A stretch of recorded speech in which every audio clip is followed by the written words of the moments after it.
They were back. Yep.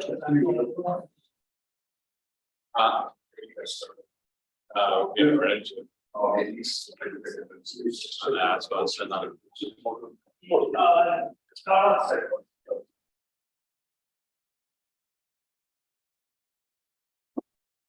How much have you got to get out of it? Just 5 up. Are we sorry for interrupting? So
We have 7 people.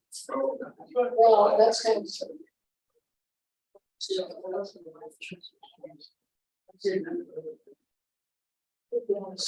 There has been progress. Whereas today. He went down and go off the street. I mean, that's all.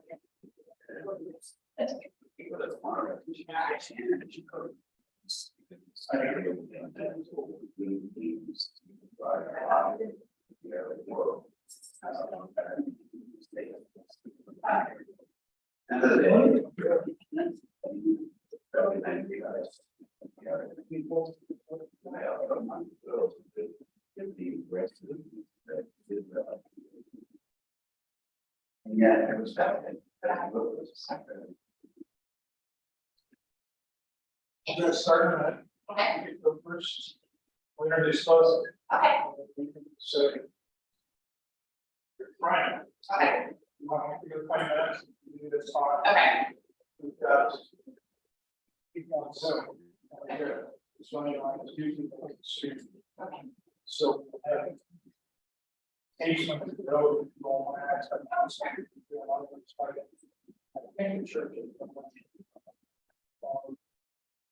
That's Louis.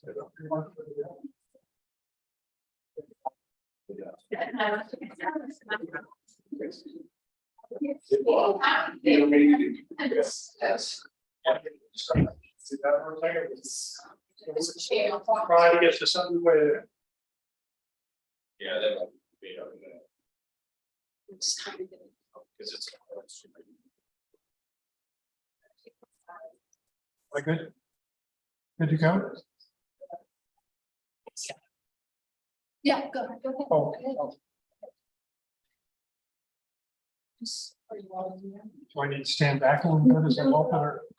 That's good, right there. Yeah, perfect. Okay. Good afternoon. I'm Ed Burdell. This is the Christchurch Community Issues Forum. Today we have two speakers to do a pro and con on issue 2 of the state legislation, the legalization of marijuana for recreational use. Speaking in opposition to the amendment to the issue is Jody Salvo, who is Director of Substance Abuse Prevention Services for Ohio Guidestone. Ohio Guidestone is a nonprofit, one of the largest in the state, specializing in behavioral health services. She will be followed to the podium by Brian Kessler, who is CEO of SBL Venture Capital, which is based in LA. He's representing the Coalition to Regulate Marijuana like Alcohol. So with no further ado, here comes Jody, and then we'll go to questions a little later on. Good morning. My name is Jody Salvo, and I'm glad to be here today. And the work I do around the state is really to prevent youth substance use. So I'm going to kind of bathe issue 2 and what are some of the concerns that I have around recreationally legalizing. So I'm going to kind of put it into 3 buckets. Honestly, I probably could talk about this issue for a day or longer, but I'm going to really speak about how the concerns that we have around legalizing marijuana for recreational use on its impact to young people, the negative impact on business and public safety concerns, in particular, drug driving and increase in illicit market. So in order to really kind of understand where I'm coming from, is I think it's imperative that Ohioans understand that marijuana has changed over time. So a lot of adults, people my age, might feel weed, what's the big deal? I used to use it. I know people that use it. I know people that still use today, and their lives have not been negatively impacted. So if you look at the PowerPoint, I'm in my mid-50s. So when I was in high school, marijuana potency, THC, the psychoactive ingredient in the cannabis plant was really only about 3%. And we did not see addiction with 3%. If you're from the 60s, it was 1 to 2%. So people in my generation might have used and really not had any issues with cannabis. However, THC potency has been increasing over time. And we get to 2010, the THC potency really hits about 10%. Jody, Yes. it's gonna come up and share screen so they can see the. Oh, perfect. Apologies. No problem.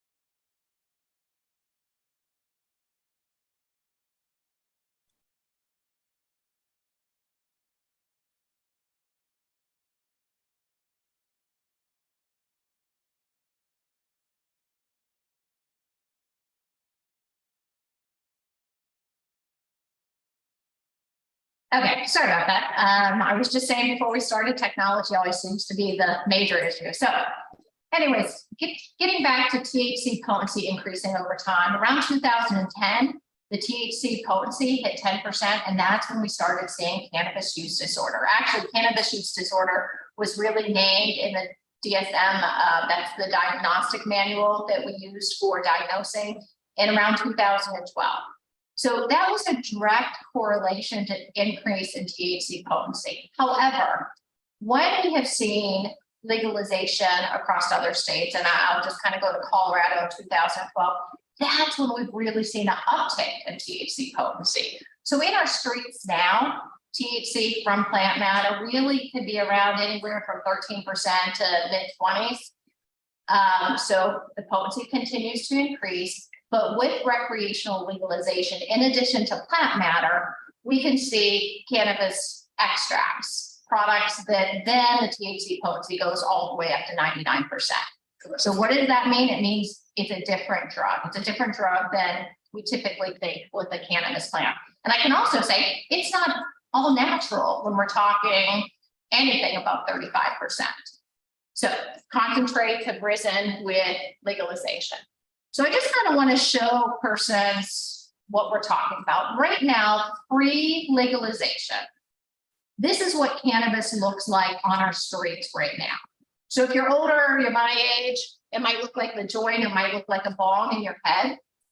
For young people, it looks like these devices, they're vape devices, they're dab pens, they're different forms. And then if you look at the yellow ones, those are really more, and when you look at it, that's marijuana concentrates. And that is more like street level drug use right now. So what they're able to do, you extract the THC, usually use a chemical process, butane, ethanol, and it creates a very potent concentrate of cannabis. But this is not the same all natural drug as a plant that you were looking at, you know, prior to probably 2012. But what I want you to look at, this is what substances look like right now. And you need to know the vape devices, much higher potency, those are starting and you're 30% going up. And that's already how our youth choose to use cannabis right now. Our young people are not really using plant matter. They're using vape devices and they would prefer to use edibles and gummies and other things because it's easier to conceal. But you need to understand it's also higher potency marijuana products. So I want you to look at this photo before I show you what happens with legalization. The products change. So where this is concerning, all of these infused products, edibles, which would be gummies, drinks, anything that's infused, those vape cartridges, really high potency. And what they do for our young people, it decreases their perception of harm. Because when you look at this, this no longer looks like a drug, okay? So where my concern is for our young people is their perception of harm around marijuana. It's already been decreasing because we have marijuana as medicine. So in a young person's brain, it's medicine, it's helpful, it's better than. And adults, because they don't understand the change of potency. Adults tend to use the language, well, it's safer than alcohol. Well, yeah, it's safer than alcohol because alcohol has clearly done the most damage to our states and our nation.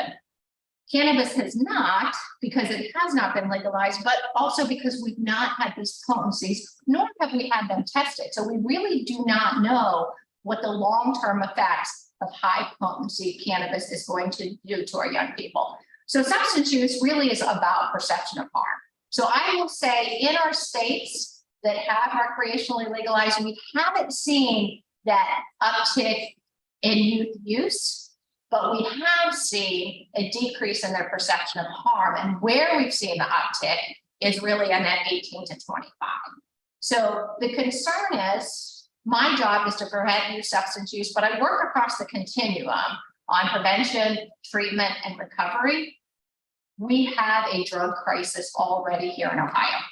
We battle it every day. We have a mental health crisis. So what happens is, in order to make our communities and our state healthier, we need to stop filling the funnel of substance use initiation.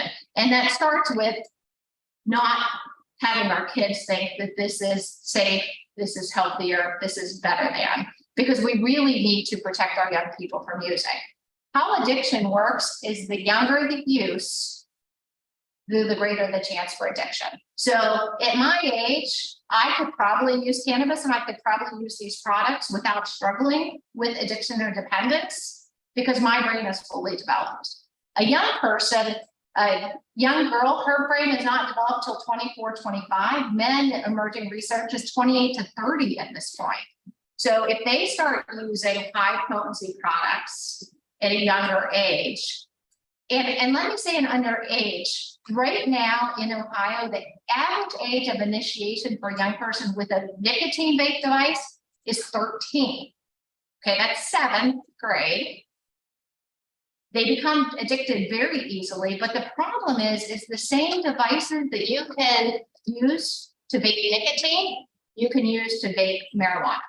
So there used to be a leap for young people to start using marijuana, but there's not that big gap anymore because they already have the device, the cannabis is available, and how youth use happens, it's based off of availability and access. So if we legalize, it will be much easier. And I will let you know now, it's already easy for young people to access cannabis, especially with adults feeling you know, this is safer than alcohol. So that's some of my concerns around youth use and product change. So issue 2, let's talk about it. What it allows up to 2.5 ounces of cannabis, but I want to show you what that 2.5 ounces looks like. I will let you know this is oregano, so we don't have cannabis up here. But 2.5 ounces is equivalent to about 200 to 220 joints. So this is legal on your person, okay? But in addition to that, each individual over the age of 21 is allowed to have 6 cannabis plants and a household of 21 cannabis plants. So I'm concerned about how are we going to secure that? How are we going to keep our young people safe around that?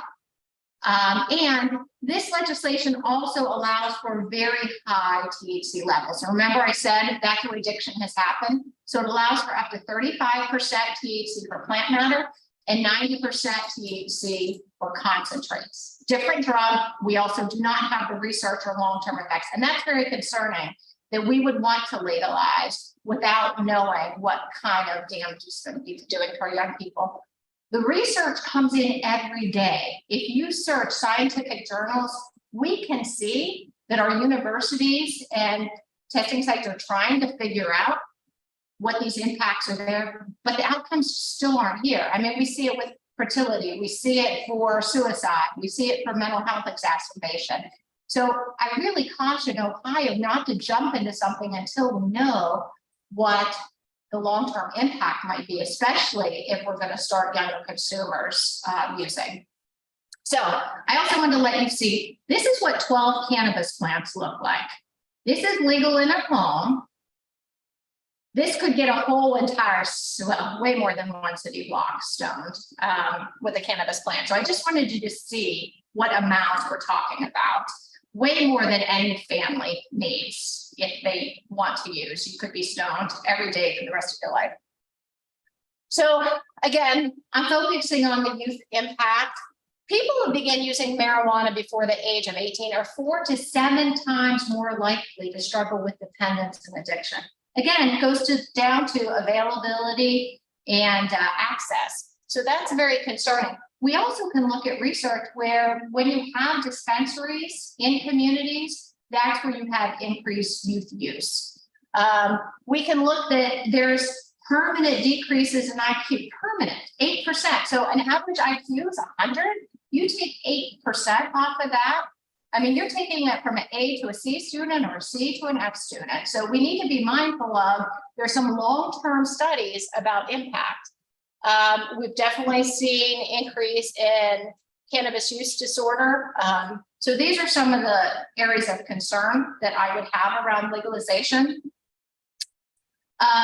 You will hear people argue all the time of, does youth use go up or not? And I will be real honest with you, you really have to have agreed on standards of what you're looking at and agreed on reputable research studies. So people will often look at the state of Colorado and they don't realize only 30% of the state is recreationally legalized. So we have to agree on, are we going to look at the 30% or are we going to look at the outcomes of the state as a whole? So those are some nuances of when you're doing Google searches on what does the research actually say.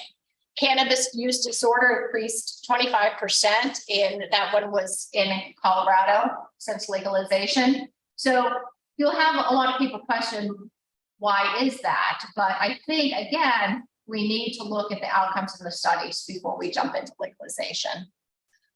This is from Colorado. I pull Colorado because they have maintained statistics since pre-medicinal to recreational till now. But a 15% increase in youth under the age of 15 using. We have families not storing properly. I fight the opioid epidemic every day of my life. It's about proper storage. People come in through that because homes are not securing their medication. We see the increase on youth use on the dabbing. That is those concentrated, those little yellow ones. The words have changed. It's dabbing, shatter, wax. Those are those really high potency. And again, no one's offering up their kids for research studies right now, so we do not know what the long-term effects of that is for brain development.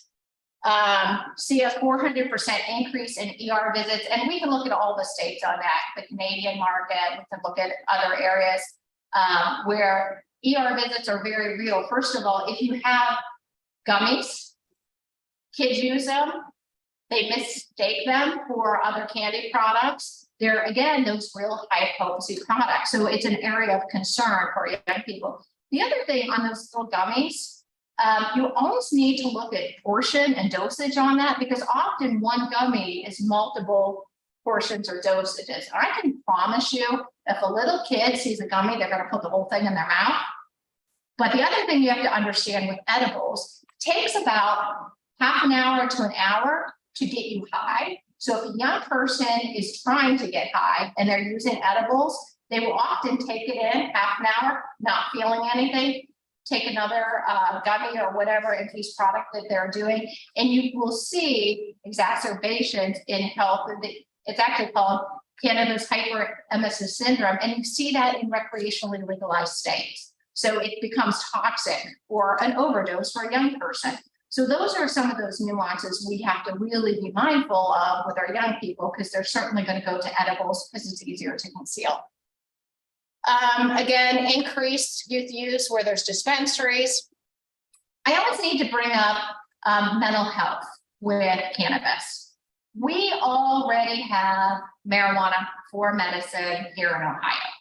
So I really dislike the argument on issue 2. Let's legalize it so everybody can have access to it. If people want to use it, adults want to use, they can go to our medical dispensaries. They're very well controlled. We've had guardrails placed on the medical program. There's not advertising, there's not crazy packaging.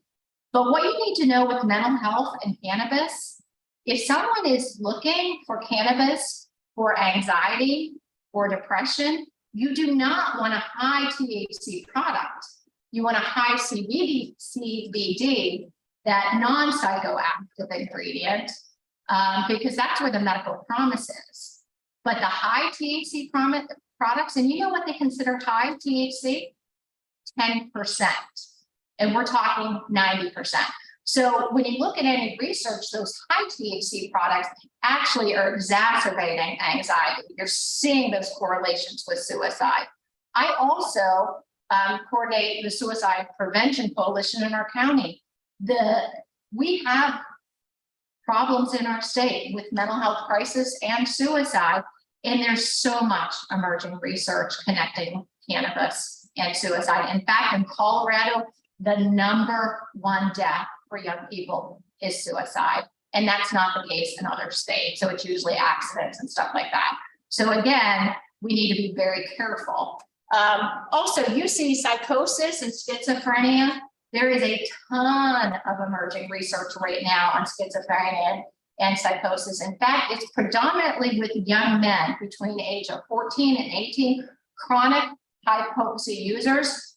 40% of chronic high potency young men can suffer with marijuana induced psychosis and schizophrenia. And it's only 4% of our females. So even to see that emerging research should stop us in our tracks to say, let's figure out the science before we go ahead with legalization. Again, I kind of talked about emergency room visits with our young people. I think we need to be mindful of public safety. The drug driving stat should take our breath away. 50% of all Oregon drivers assessed tested positive for marijuana. We've seen increases in crashes and fatal crashes in other states. And in my own county, we have had trend data for years now, and every single year we see people self-reporting on marijuana use, but they're also self-reporting that marijuana does not impact their driving. If you talk to law enforcement, state highway patrol, they will tell you that they see drug driving 24/7. It's not just like drinking on the weekends and the evenings, but it is quite often. So I think we need to be mindful of our public safety. I also think we need to be mindful of the increase in the illicit market when we get to crime. So you will hear proponents of issue 2 say, you know, we recreationally legalize it. We will not have problem with crime in our communities. However, anytime we recreationally legalize, you will see a rise in the illicit market. And it takes you 1 second to figure this out. When you're purchasing at a dispensary, there is still a tax. So the price will always be a little bit higher than what the illicit market can bring in. And the illicit market will not only bring in a lower priced product, but the chance of it being tainted, I would say, is very high. And then you have to think it's just legalized for adult use. So if our young people want to access it and the illicit market is thriving in our communities, our children have a much higher chance of purchasing weed, marijuana concentrates that can be adulterated with methamphetamines, fentanyl, other drugs. So that should be an eye opener for all of us. Some other concerns I have with issue 2. It's only setting a 10% tax rate. That is so insane to me. Most all states are in between 20 and 40%, kind of staying at 30% tax rate. So there is no amount of money that a 10% tax rate is going to give us to really battle societal costs, such as addiction and any of the other issues that might arise. And not only in that 10%, issue 2 is saying that about 36% of that 10% goes back into the industry to assist people that have been unfairly impacted on the war on drugs or on how marijuana has affected them. So we're going to give money right back in the industry to help people that might have been users of marijuana. I'm not going to get into, well, I'll say it this way. I do feel we need criminal justice reform. 100%, I will give you that. But legalizing a drug is not the way to do that. Legalizing a drug puts more drugs in disadvantaged communities. That's not what we need to do. We need to really look at criminal justice reform. Legalizing drugs is not the reason to do that. So that would be one of my concerns. You will hear arguments that if we legalize marijuana, you'll see a decrease in the opioid epidemic. I'm telling you right now, this is the war I fight every day. There is no person that is going to transition from an opioid, heroin, fentanyl addiction to marijuana.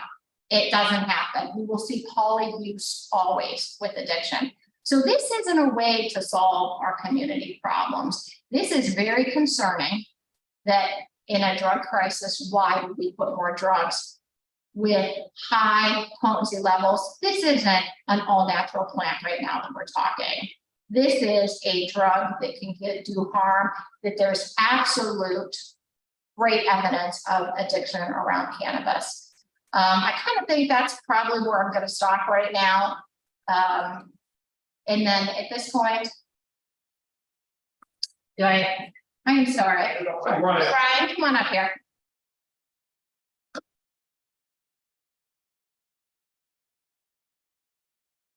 Not the greatest transition there. Thank you, Ryan. Thank you.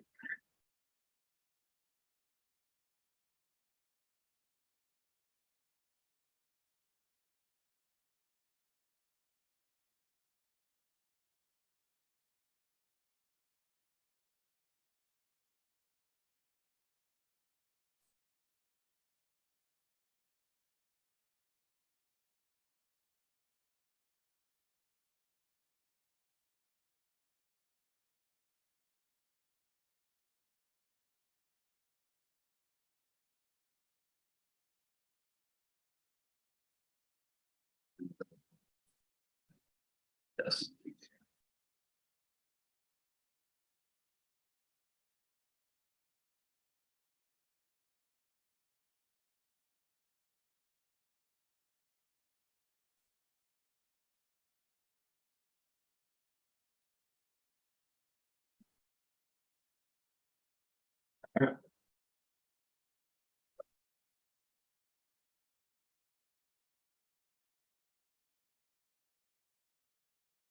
Thank you, Jody. It's very interesting to hear another perspective. I got into cannabis, the cannabis industry, the legal medical marijuana, legal adult use business about 12 years ago. My name is Brian Kessler. I'm primarily an inventor. I've invented 2,500 products and brought them to market in the last 30 years. I work in the industry of consumer goods, regulated, tested, safe product. And I got into cannabis because here was an industry where ever since I was a little boy, people have said, well, there shouldn't be marijuana. It shouldn't be in our marketplace. It shouldn't be in our society. And the truth is, if marijuana wasn't in our society, or you could eradicate it from our society, maybe there would be many different decisions. Maybe there would be many different issues as far as helping people that have addiction issues, helping people dealing with substance abuse. The truth is, in my whole life, it never goes away. Doesn't matter, you know, when I was a young boy, there was the hippie evolution and marijuana was there. In the 70s, when I was a teenager, marijuana was there. You know, there was they tried to eradicate marijuana. It was me. You're still up there, you're fine. We're gonna stop. We were still sharing the Her screen. Yeah, took her out. If you do share screen, click share screen, you can put on your pictures.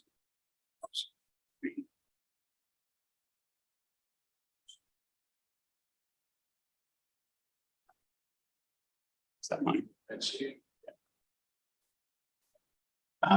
Sorry. We both have technology.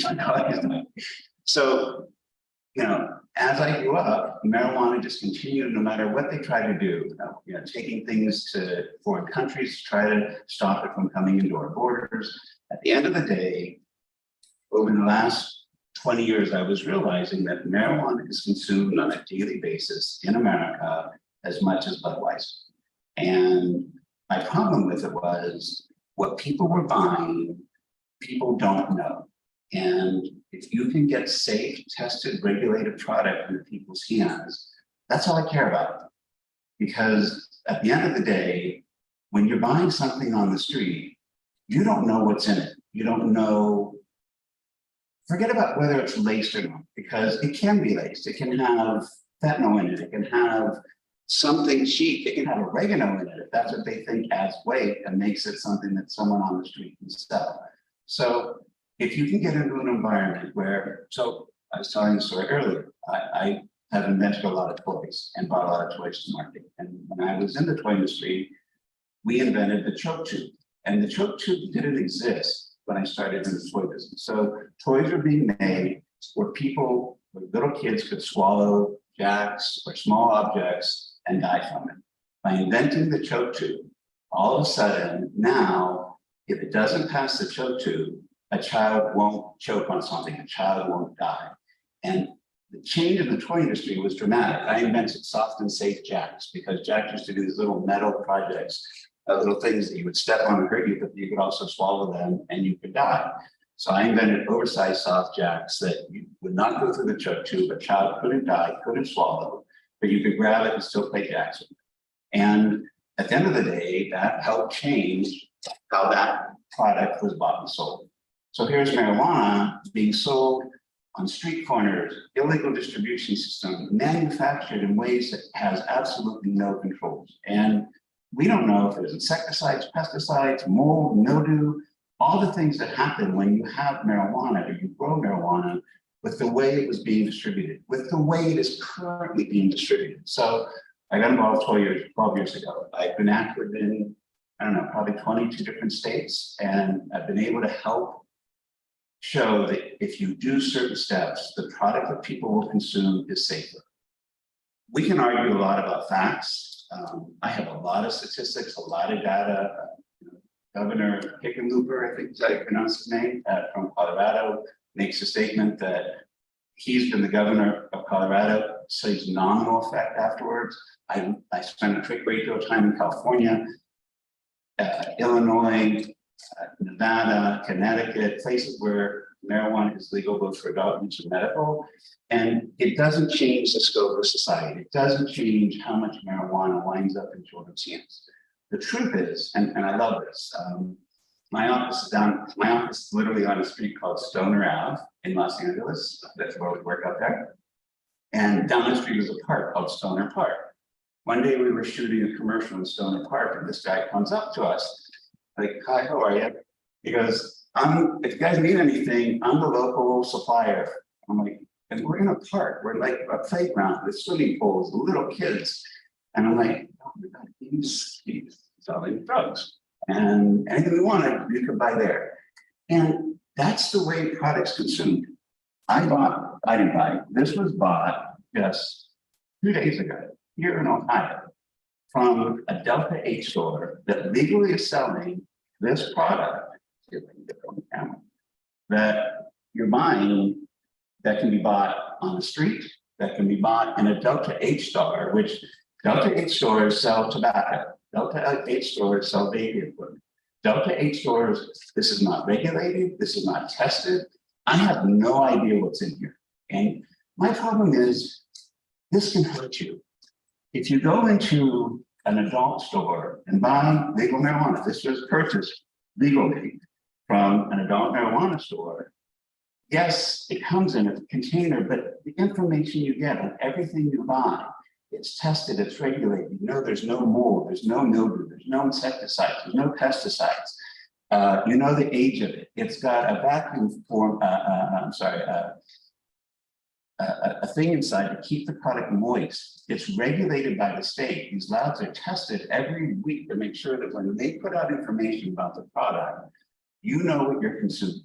And I just want the consumer not going to a street corner or not going to a Delta 8 shop, buying stuff that they don't know what they're getting that could hurt them, but turn it into something that's safe.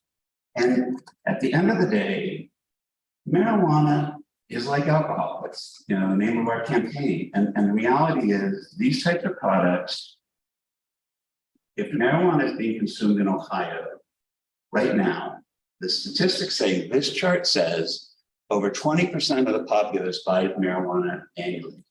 That's adults in Ohio, between 1.5 and 2 million people this week, this past year, bought marijuana in Ohio.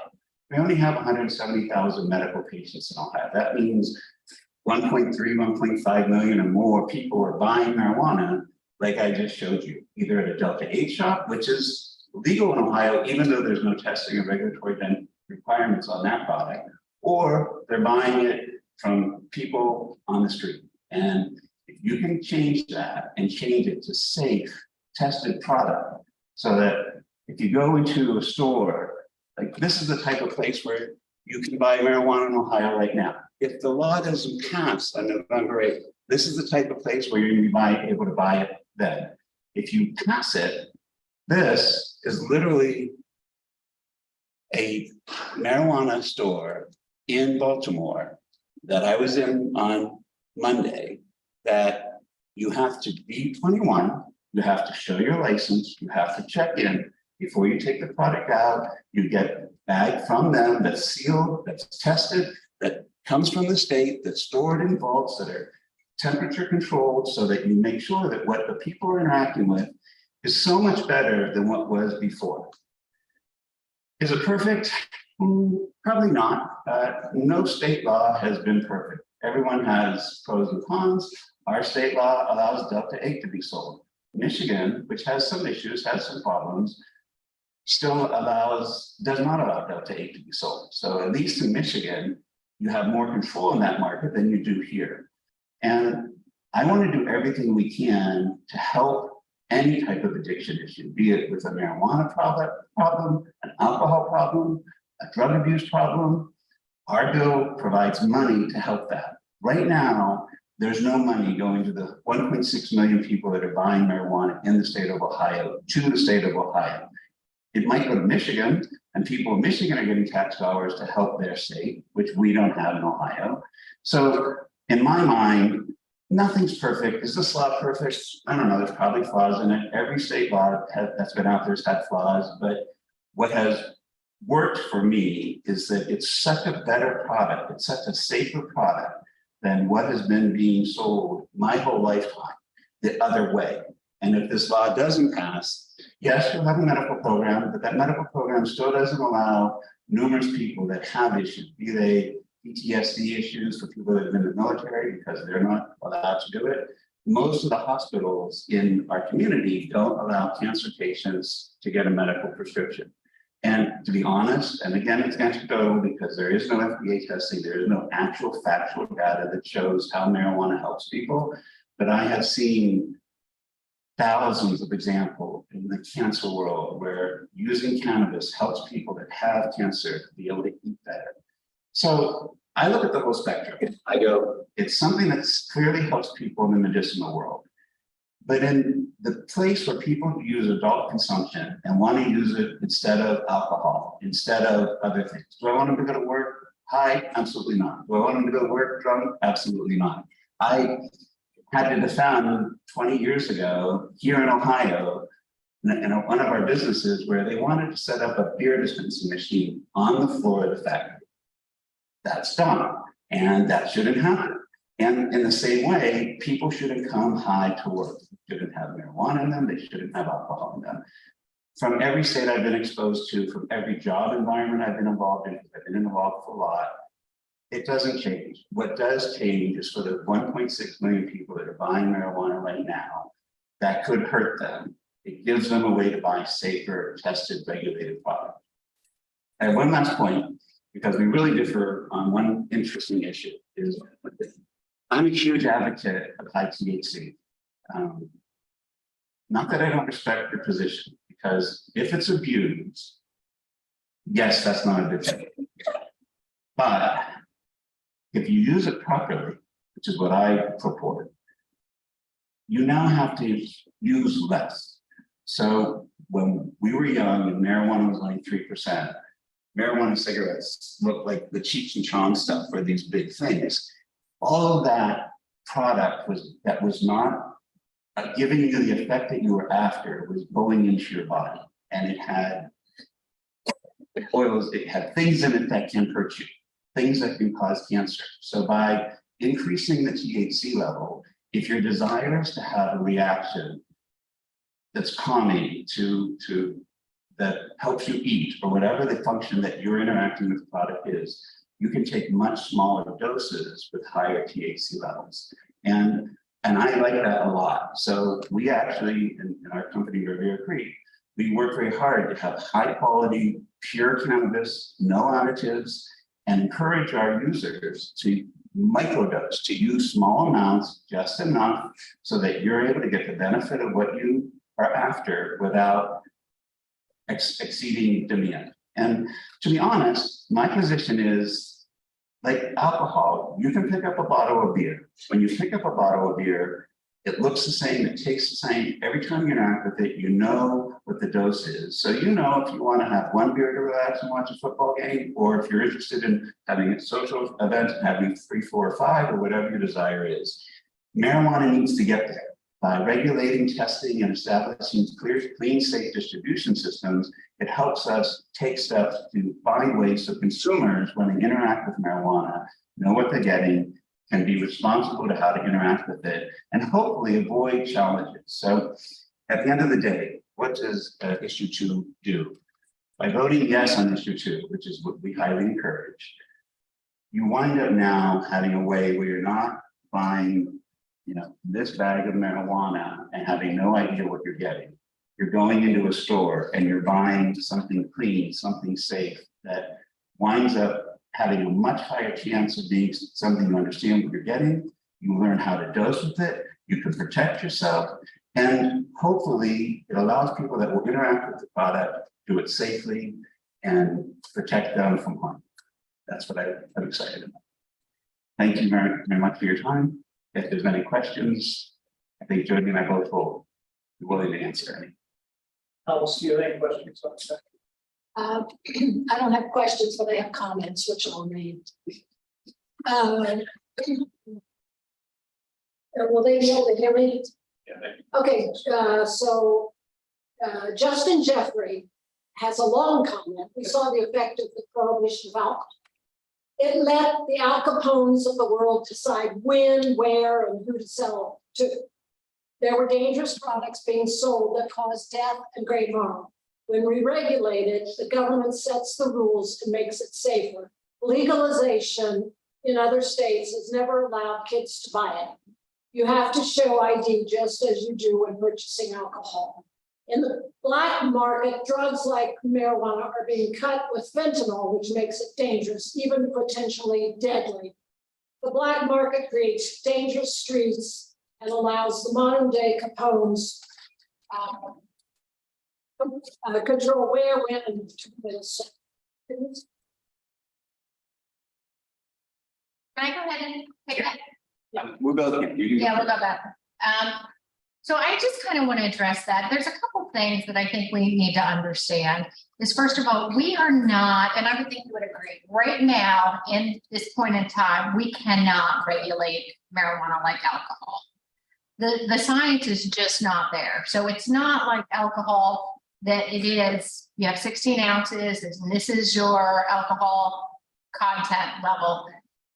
Like you heard, you're choosing how much you're going to microdose with. And again, I think one of the concerns with those high THC potency is, again, the research just is not here yet. I was listening to a talk from the director of the National Institute of Health, and what he was saying is there's a hypothesis right now is as THC goes up, the CBD level goes down. So we don't even know, like smoking the 3% Cheech and Chong joint, did it still have more protective factor? Because naturally occurring in the plant, there's a ratio between CBD and THC. When you jack up the THC potency, you're not really able to control that CBD, which is really kind of showing that protective product. So I think there's concern of we just aren't where we were with alcohol in understanding potency and controlling it. And I also want to say, when you looked at that picture of under the bridge and at the store, people will still not, some people will go to the store, but there's many people that will not pay that extra price at the store. So again, that illicit market will still thrive. And, you know, some of the products, these were right over our borders, 21 and older. Not all the products look as uninnocuous as what we just saw. Some of them absolutely look youth appealing. So when you look at the language on issue 2, it allows for products like suppositories and edibles and pretty much any form you can think of on these products. It does not address advertising. There's not pre-approval. So there's a lot of concerns of, could legislation help put guardrails on it? Yes.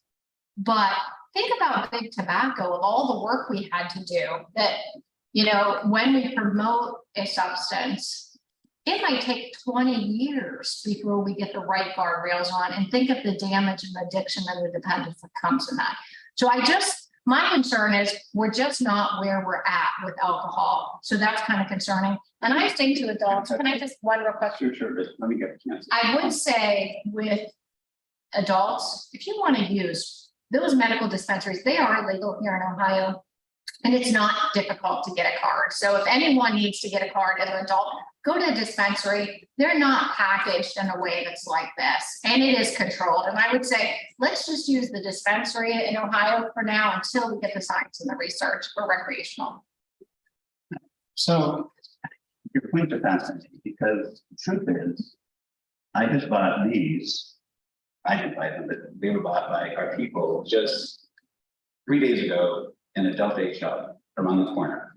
And you walk in there, and those same children that can buy tobacco product are now being exposed to being able to buy these. So it's not like pretty colored, you get flashy back magazines, or product isn't out there. And there's no testing on this. This isn't safe. And you know, you can go all day long and say that it's not like alcohol, but the only way you get there is by letting us take the steps to learn, to be in the labs. I mean, I've worked on this for 12 years. And like I said, when I started in the toy business, the choke tube didn't exist. It had to evolve by having a regulated, controlled market.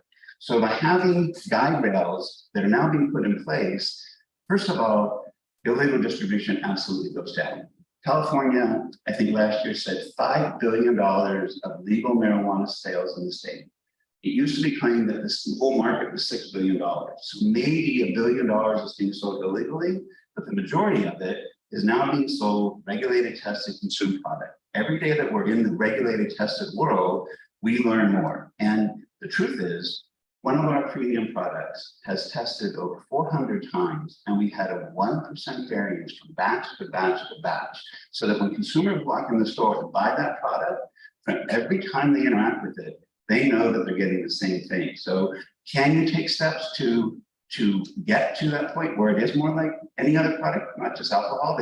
Like when you buy aspirin, every time you take aspirin, it gives the same effect. By having legal regulated markets, you get that. Having a small market in Ohio that allows 1.5 other million people buy it illegally, go to a Delta 8 shop and buy things that can hurt them, or buy it on the street, I don't think it's right. That's where we get it. So, I would just want to say, in the city of Los Angeles, I think there was $100 million bailout in 2021, taxpayers' dollars to the legal market to compete with the illicit market. So that one's concerning, because that was in Los Angeles just a couple of years ago. Can you start? I'm not sure what you're saying. There was a taxpayer bailout. The steps, I mean, the $5 billion of sales is what you can see the government sales. Somehow that demonstrates the majority of the product is being sold legally. But I mean, the taxpayers had to pay to bail Yes, out. because they're called whack-a-moles. So stores would open up illegally. And one of the things that's problematic, and it's part of the way to continue to get the states in a better situation, is controls and regulations. So in California, stores are allowed to open that were selling that product that I just showed you, untested, unregulated, and the city now had to shut them down. So the $100 million is trying to close the stores that are selling illegal product versus a safe product. We don't have that in Ohio. You don't have that in Illinois. Most states don't have that problem.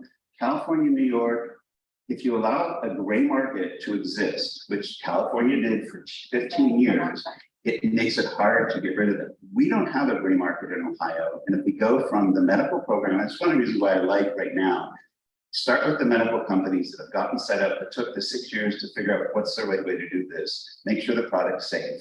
And then over time, over the next 3 to 5 years, let other people come in the industry so that the standards are there, so the product's safe. Really, truly, what I want is safe product. And what you just talked about is dangerous product in California. I don't want that either. I'm not a fan of the way California did it, but I like what we're doing in Ohio. I've been really proud of our medical program. I worked very hard to help get the medical program established here.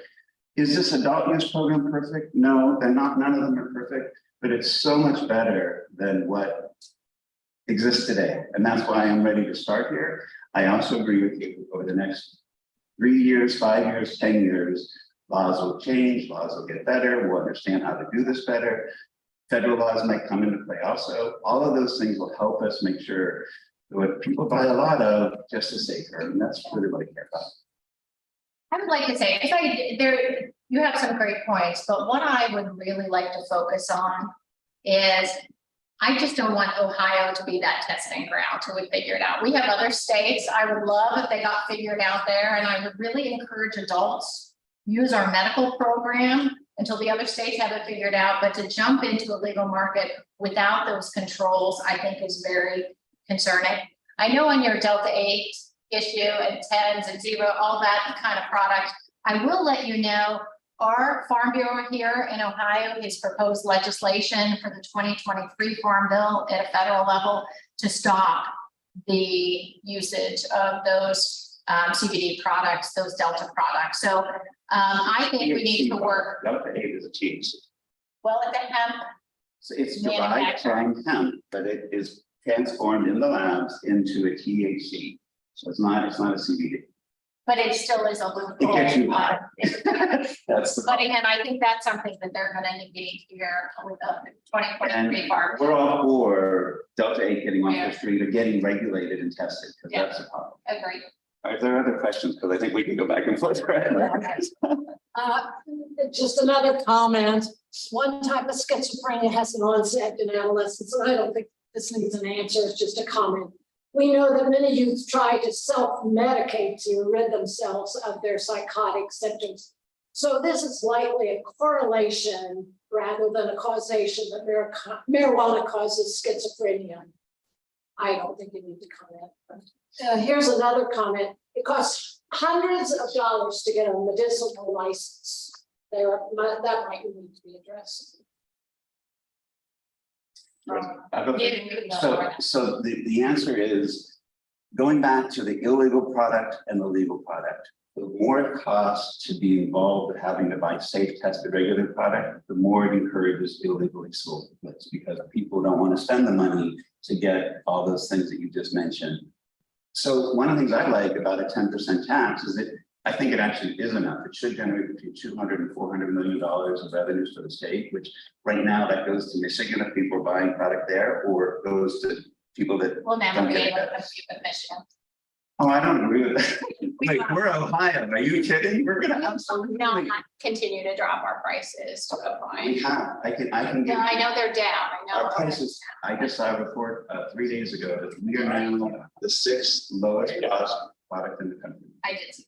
Yes, and so what I think we're gonna be is better than Michigan. Michigan's program has problems. I think our program right now has a lot of opportunities for doing it right. It's not gonna be perfect, and this is a product that we have to pay attention to addiction. So I'm very sympathetic and concerned to make sure that we address it. Our bill gives money. Right now, there's no money, so I'm happy to get some of that money. I will tell you, and I spend a lot of time on this issue at the State House. One of my concerns with the 10% tax, it goes to treatment. It's too late when it goes to treatment. This tax needs to go to prevention. Like, we need statewide campaigns, messaging, education, so our young people do not walk into this industry. So I just feel like it's a misappropriation. If it's going into addiction, it needs to be upstream. And I hope over time we can continue to add things to the whole world here that make things better. And it's a start. And like I said, I've been involved with almost all of the states. I've been actively involved with 22. I literally helped write some of the legislation in other states. And it's never perfect. And when you think it's perfect, you realize 3 to 5 years later, it's like, okay, can we tweak this a little bit? But getting it started gets you down the road. Quick last words. Yes. You have it. Finish up.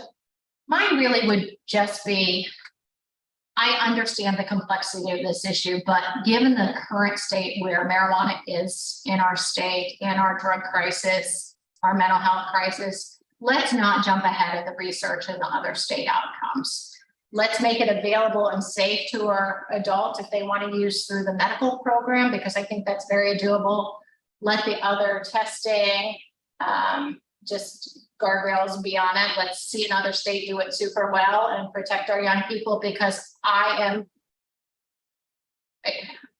fighting the addiction crisis is a heavy weight, and just putting something out that might cause a stumbling block for our kids. That's where I'm at. That's how it affects our next generation. Thank you. And I, as I say, I sympathize and I appreciate the issues as far as helping people that have addiction issues. And I hope, even though by getting access to stable product in the market, it even helps addiction, because when someone walks in and you don't know even what they're taking, because they're buying street drugs and it has fentanyl in it. We know judges in Northeastern Ohio that have had to put people away because they bought marijuana and it had heavy drugs in it. And in the end, that wasn't great. So I appreciate that. But I always go back to my very simple point, which is the more we can put in the current guardrails. We're now, I don't know, it's 30+ states that are legal marijuana at some level, different forms, be it adult use or medical. So Ohio is not the first to the market. And I think we can come in, and I work with these businesses every day. When we come in and we're working really hard to supply a product to consumers that will cause less damage than what's been out there. And that's all I care about. So if you vote yes for issue 2, you'll help get regulated, safe, tested product out there. And we hope you will. Thank you very much. Thank you. Thank you, Jody and Brian. This is issue 2. Be sure and get out and vote. Mr. Christ Church will be back in 2 weeks on November 7th, 9th. One of those.